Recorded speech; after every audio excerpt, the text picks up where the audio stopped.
Nous, c'est Hervé, Mélissa et notre chien Smoothie. Nous sommes passionnés de voyage et de trail que nous pratiquons aux 4 coins du monde. Parcourons la route panaméricaine de l'Alaska à Ushuaia, 16 pays, 30 000 km à bord de notre pick-up aménagé durant 11 mois. Alors suivez-nous sur nos pages Globe Trailer. Après 3 semaines passées au Pérou, on arrive en Bolivie, par le sud du lac Titicaca.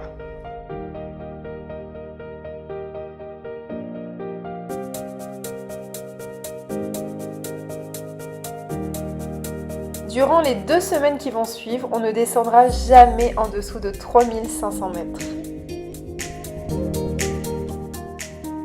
Alors aujourd'hui nous voilà à La Paz, la plus haute ville du monde au niveau des capitales. Donc on arrive devant le téléphérico qui est mauve, il y en a plein de différentes couleurs. Et du coup on va aller visiter tout ça. Pour information, La Paz est la capitale administrative et économique du pays.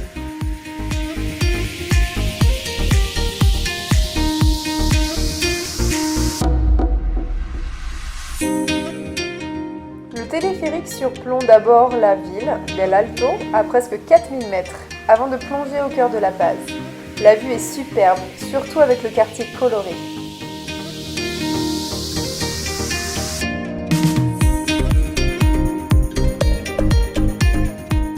La Paz compte 2 des 12 millions d'habitants du pays.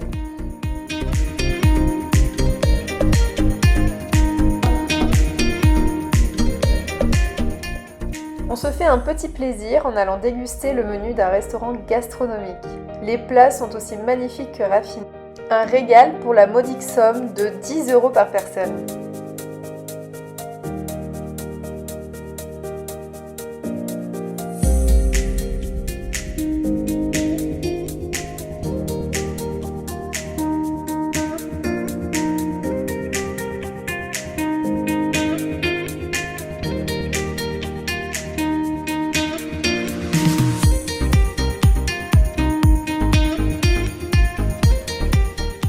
On retourne alors au marché d'El Alto, connu pour y trouver tout et n'importe quoi. Un marché haut en couleurs qui se tient 2 fois par semaine.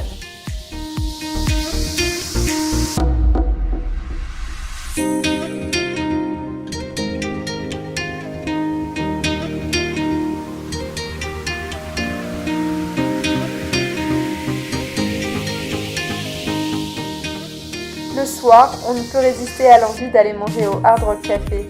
Surtout avec des menus 2 fois moins chers que partout ailleurs.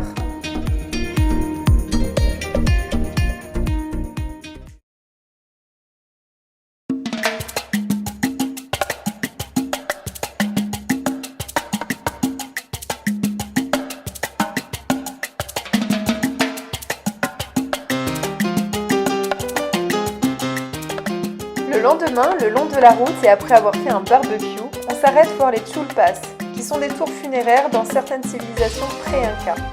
La plupart sont construites en adobe ou en pierre pour des personnages de rang social élevé.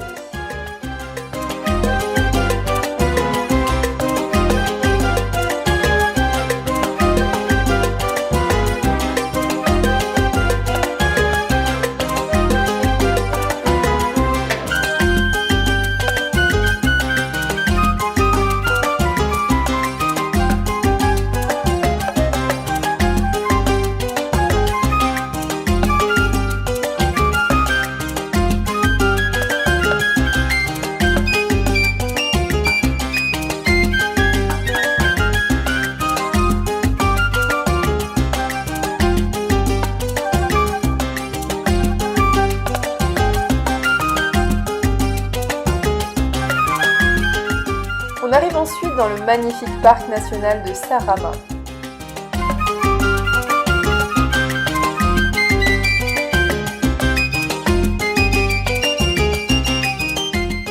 Il est situé dans la cordillère des Andes, près de la zone frontalière avec le Chili. C'est le plus vieux parc national de Bolivie.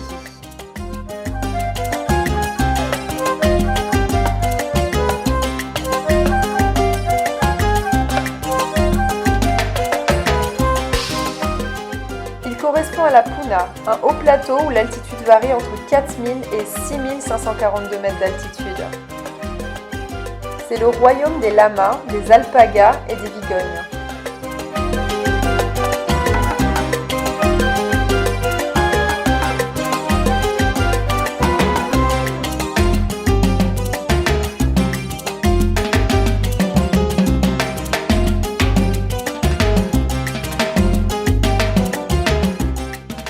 On se pose au village de Sarama, avec ses 200 habitants, au milieu des superbes volcans enneigés.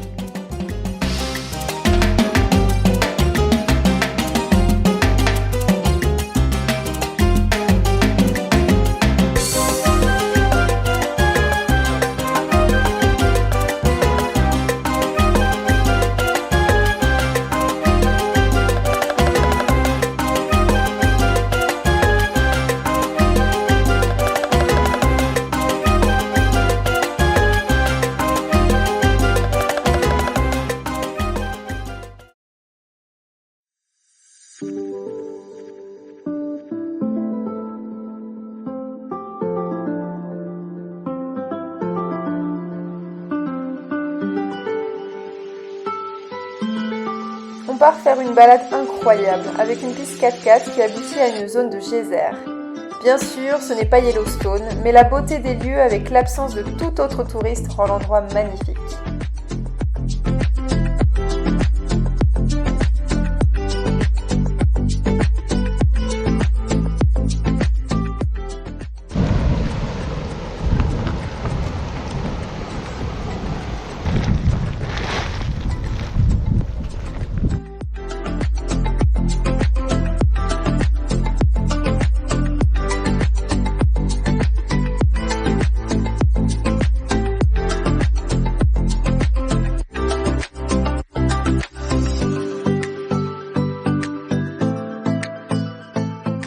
On entame alors une randonnée qui remonte la vallée jusqu'à 5000 mètres d'altitude.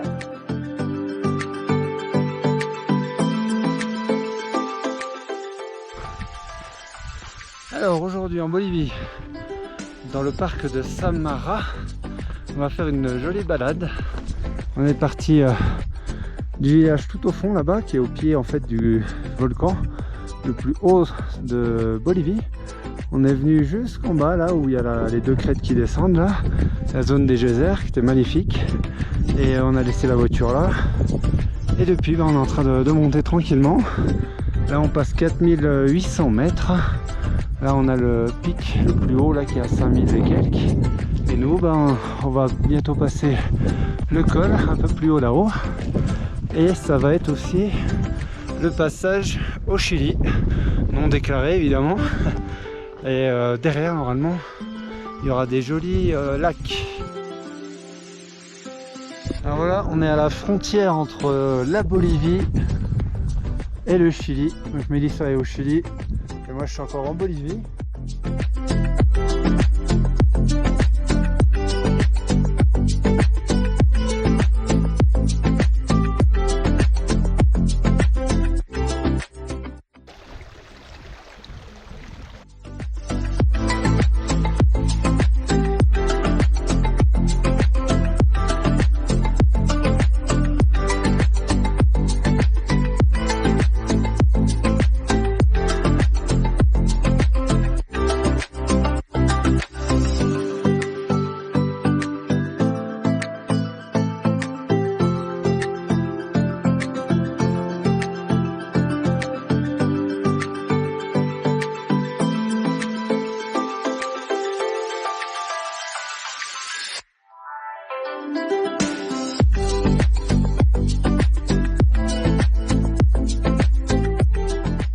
Les vues de drone sur les lacs sont tout simplement merveilleuses.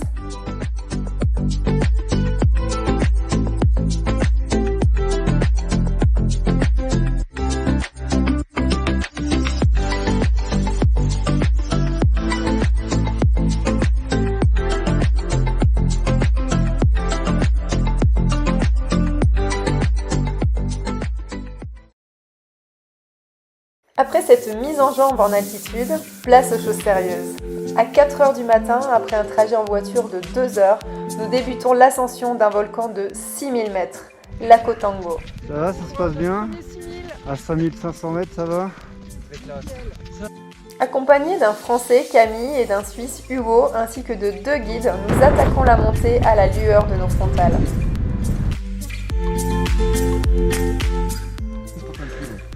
Alors on est à 5965 mètres. Les camelbacks là, les tuyaux sont complètement gelés. Impossible de boire. Ouais, bon, on n'a pas trop de vue là pour l'instant. On n'a jamais trop de chance avec ça, mais bon, il manque un petit peu moins de 100 mètres à monter pour arriver au sommet. Là on sent vraiment le manque d'oxygène, ça c'est au sommet de l'Akotango. Donc on est à 52 mètres, je crois. 6052 mètres. C'est magnifique, comme d'habitude hein, avec nous. On ne peut pas s'attendre à mieux. Mais on l'a fait. On est avec Camille, Hugo et le deux guides. Ça va, il fait pas trop froid. Alors, il fait froid quand même. Pour les Iliens, je te dis, c'est trop froid. La fin était dure quand même. Donc là, on va rester 10-15 minutes au sommet. Et on va vite redescendre. Je pense que ça fera du bien un peu à la tête hein, parce que c'est vrai que ça fait un peu mal. Ah, moi ça va, j'ai pas du tout mal à la tête, mais j'ai senti le souffle Ah, ouais. à la fin, le tout dernier mètre de dénivelé.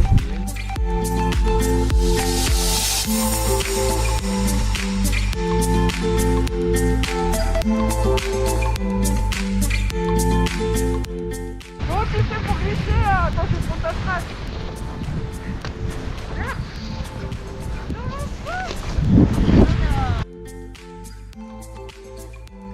La descente est agréable, avec un peu plus de vue et du soleil. Ce fut une belle expérience, non pas d'alpinisme, mais d'andisme.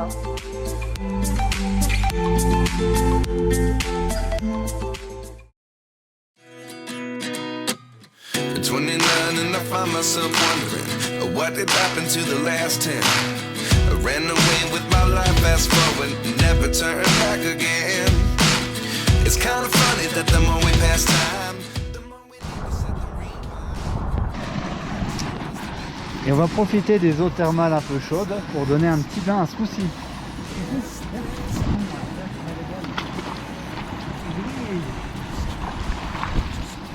Ah, y a pas.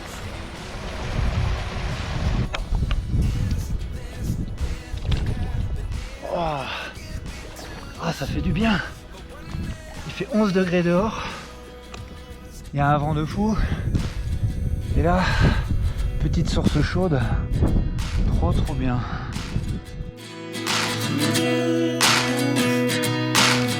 Life lessons come 1 in a dozen.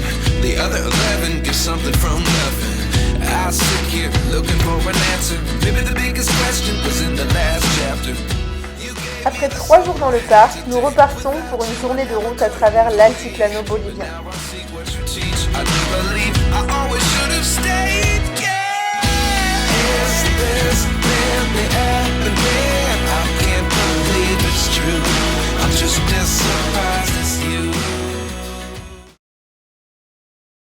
Le lendemain, on entre à Sucre, la capitale constitutionnelle et judiciaire du pays qui compte 260 000 habitants.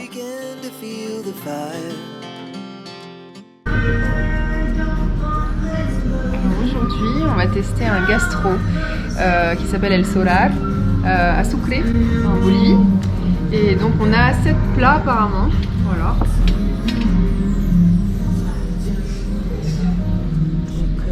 Le tout pour 80 bolivianos. ce qui fait environ 10 €. Voilà. On vous dira si c'est bon.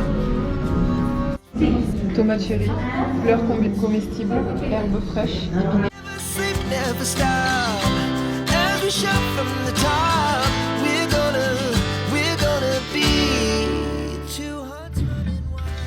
Puis on visite le musée du textile. Entonces, ¿cómo se hace? ¿Cómo se teje? Separa los hilos Bueno. para armar los animalitos. Ah, el diseño es un animal. Sí. Ah, bueno. Esto va a durar unos 4 días, 4 días. así, bolsitas para celular. Ah, qué Se bueno. llama portacelulares. Puertas celulares. Ok, el resultado es Así, este. así. ¿Cómo te llamas? ¿Tu nombre? We're gonna be.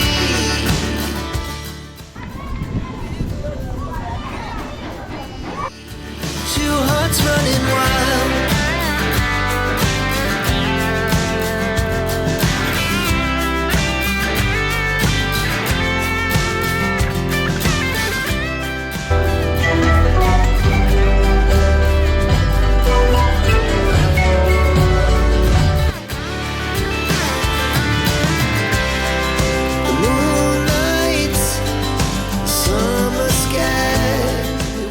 La ville compte de très jolis bâtiments, comme l'ancien palais présidentiel, sur le toit duquel on monte pour admirer la vue sur la place centrale.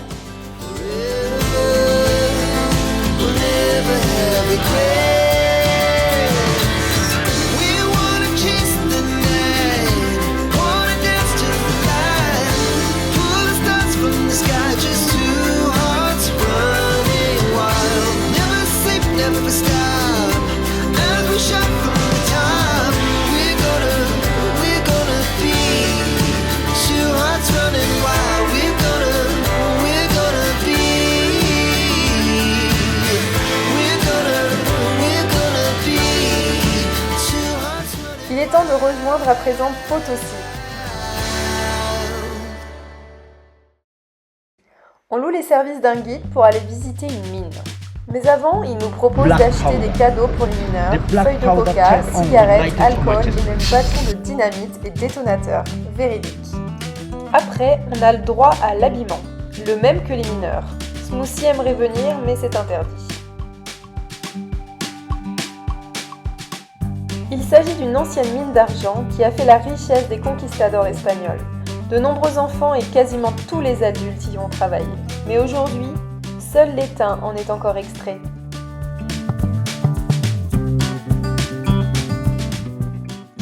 Juste avant d'entrer, un wagonnet poussé par 2 jeunes mineurs au visage noirci sortent à toute vitesse.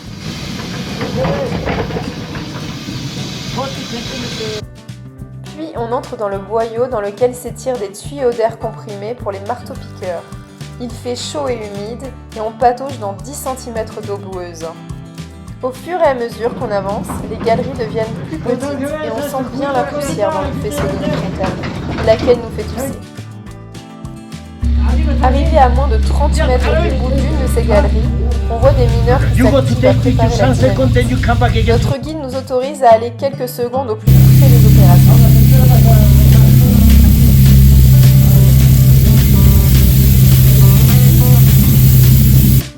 Le bruit des marteaux-piqueurs est assourdissant. On sent les vibrations, la poussière est partout.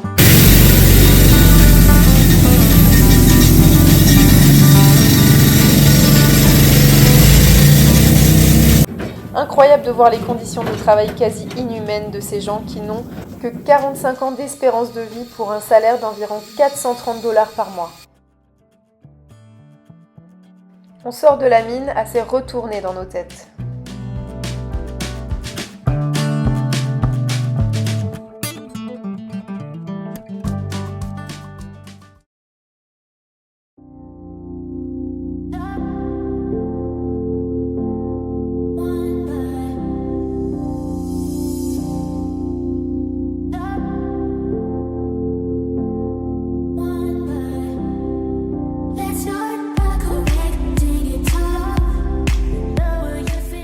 Après une petite balade dans le centre-ville, on reprend la route et on traverse de très beaux paysages aux multiples couleurs.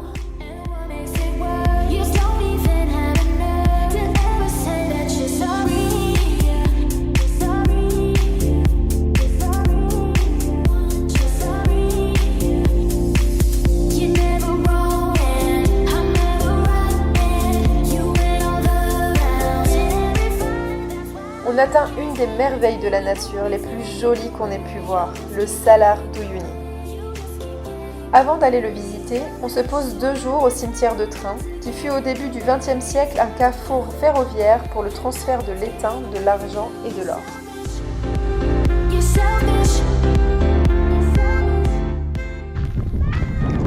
Alors on vient d'arriver au Salar d'Uyuni, toujours en Bolivie. Donc là on est dans le cimetière des trains, puisqu'a priori à l'époque c'était un grand centre de maintenance. Donc c'est vraiment sympa, c'est agréable. Et demain c'est journée recensement dans toute la Bolivie. Donc interdit de bouger, même les touristes. Donc on va être coincés ici. Mais à cause de difficultés techniques et de tensions avec les pays voisins, l'activité ferroviaire a chuté.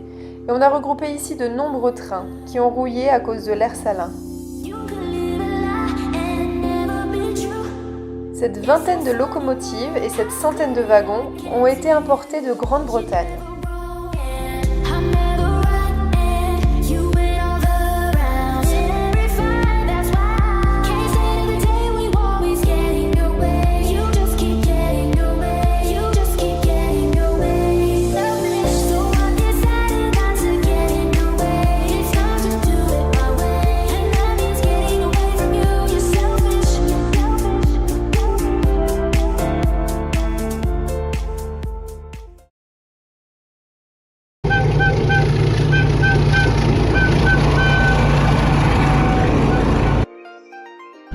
On a la chance de croiser 2 familles super sympas, les Incam et les XTG Family, qui furent sûrement les premiers voyageurs qu'on a suivis sur YouTube. L'occasion de parler de nos futures étapes.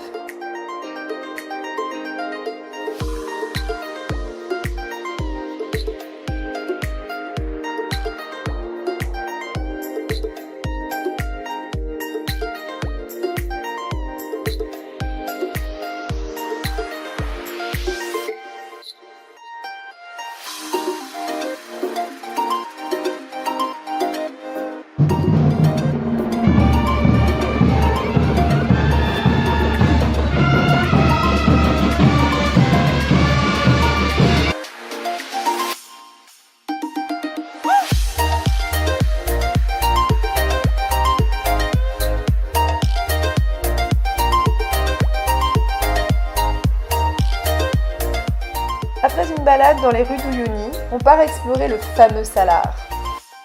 Mais avant d'y entrer, il faut absolument préparer le véhicule en pulvérisant de l'huile de vidange usagée sur tous les éléments métalliques. Grâce à ça, le sel viendra se coller dessus, faisant une couche de protection qu'on lavera en sortant. Les premiers tours de roue sont impressionnants, car on roule dans 15 cm d'eau salée.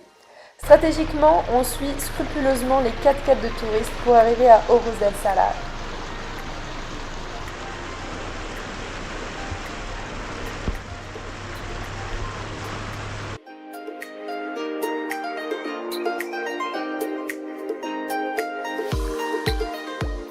L'endroit est connu pour y faire de jolies photos en perspective.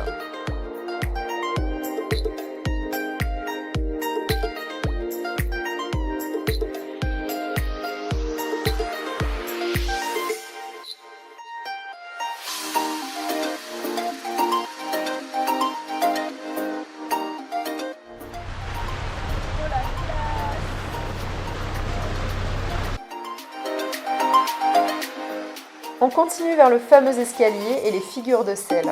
Le niveau d'eau se stabilise entre 5 et 15 cm. La technique, rouler à 15 km/h max pour limiter les projections de sel.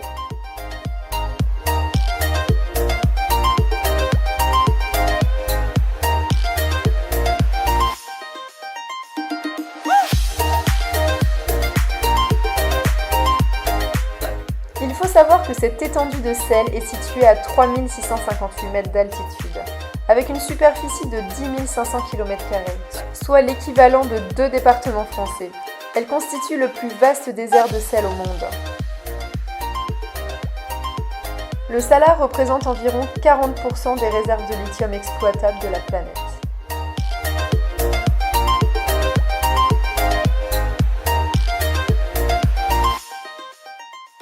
Au coucher du soleil, nous arrivons au monument du Dakar, qui est passé en 2016, à côté d'un hôtel dont les murs ont été réalisés en sel.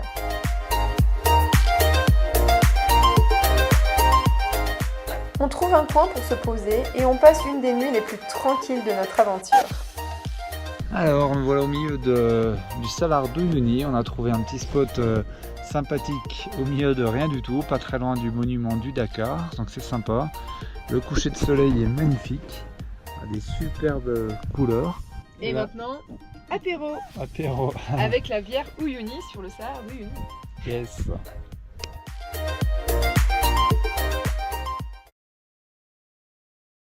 Les couleurs du coucher comme du lever de soleil sont incroyables. Ce spot fait sûrement partie de notre top 3. Never really know what's going on.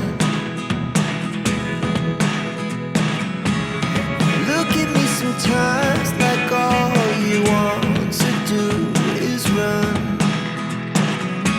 Hear me out, hear me out. It's all the things you never show. There are the things I want to know. Secrets start in your heart. Après quelques photos amusantes, on part dans le sud du Salar, là où pendant plus de 3 heures, on ne croisera aucun 4x4 de touristes. Pas de risque à faire, quelques entorses avec le code de la route. Losing almost all my energy. Entre janvier et mars, ce qui est notre cas, les précipitations inondent le Salar d'Uyuni, rendant les îles inaccessibles. Il se crée un effet miroir magnifique. Never show. There are the things I want to know. Secrets start in your heart so slow. But if you don't wanna tell me now, I guess L'épaisseur de sel varie de 2 à 120 mètres selon les endroits. Le sel est exploité, mais la production annuelle d'environ 25 000 tonnes ne risque pas d'épuiser les 10 milliards de tonnes estimées du gisement.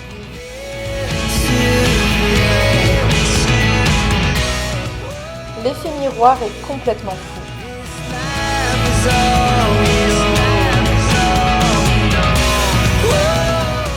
Parfois, le Salar prend un revêtement différent, avec des petits îlots de sel ou des croûtes. I never really know what's going on. And even when you're next to me, I feel like you were gone. It's all the things you never show. There are the things I want to know. Secret start. Petite balade sur le Salar, au-dessus de la cellule.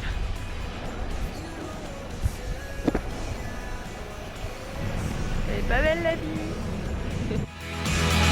But if you don't wanna tell me now, I guess I'll never know.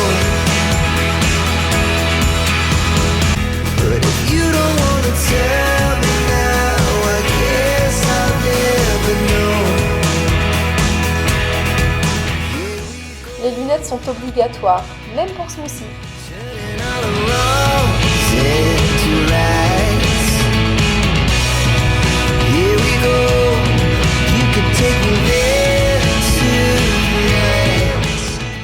Après cette expérience littéralement extraordinaire, la voiture est passée au nettoyage pendant 20 bonnes minutes. Chaque recoin y a droit, et heureusement vu son état.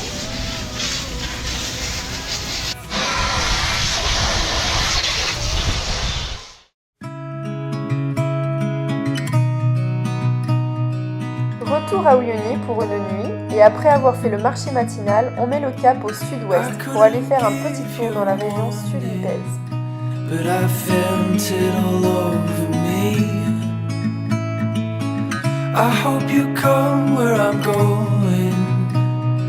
Babe, my hands are free. heart swimming through stars, and maybe that's alright. I'm feeling On admire un très joli canyon. every single way. I'm feeling Mais en parlant avec les guides locaux, on apprend que la piste de 10 heures qu'on comptait prendre en off-road est quasi impraticable à cause de la saison des pluies. there was a time I remember breathing air like Nous this. n'avons pas d'autre choix que de revenir à Uyuni et prendre la route classique pour nous rendre à la frontière argentine. Les paysages s'avèrent néanmoins de toute beauté, avec une variété de couleurs impressionnante. I'm feeling every single way. I'm feeling ain't no other way.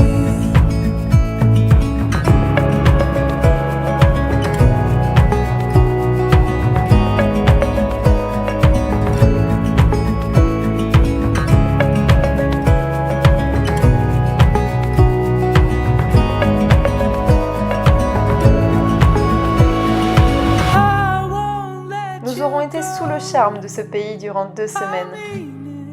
Les paysages sont fabuleux, les gens sont très gentils et on a fait de belles rencontres. Nous ne pouvons que vous conseiller de venir en Bolivie.